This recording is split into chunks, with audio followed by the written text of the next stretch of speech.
Hi అండి, అందరూ ఎలా ఉన్నారు? మజ్జిగ చారు తయారు చేయ విధానం చెప్తున్నాను చూడండి.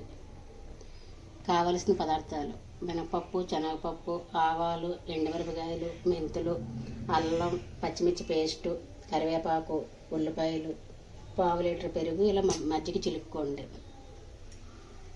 అందులో తగినంత సాల్ట్ వేసుకోవాలి. తర్వాత ఈ అల్లం వెల్లుల్లి పేస్ట్ ఉంది కదండి, అల్లముని పచ్చిమిర్చి పేస్ట్, వెల్లుల్లిపాయ కాదు, అది ఇందులో వేసి బాగా కలిపివేయండి. స్టవ్ ఆన్ చేసి పొయ్యి మీద తెపాలా పెట్టుకొని స్పూన్నర ఆయిల్ పోయండి.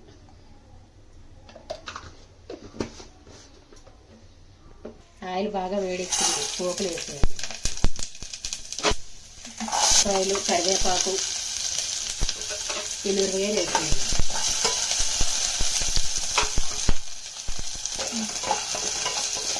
ఇది బాగా కలపనివ్వండి.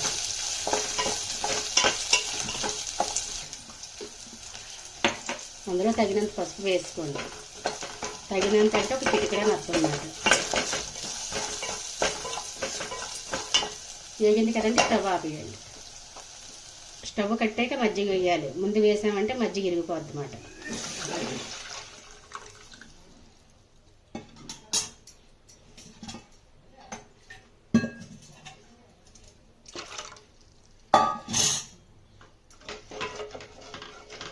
మజ్జిగ చారు రెడీ అయిందండి.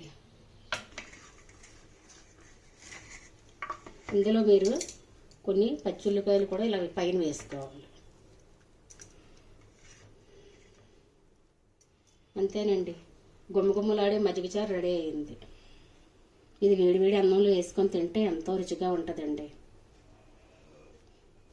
ఈ మజ్జిగ చారుతో ఆమ్లెట్ కానీ, అప్పడాలు కానీ, బంగాళదుంప పిడుపు కానీ, ఫ్రై కానీ, ఇలాంటివి ఏవైనా సరే చాలా టేస్టీగా ఉంటాయండి.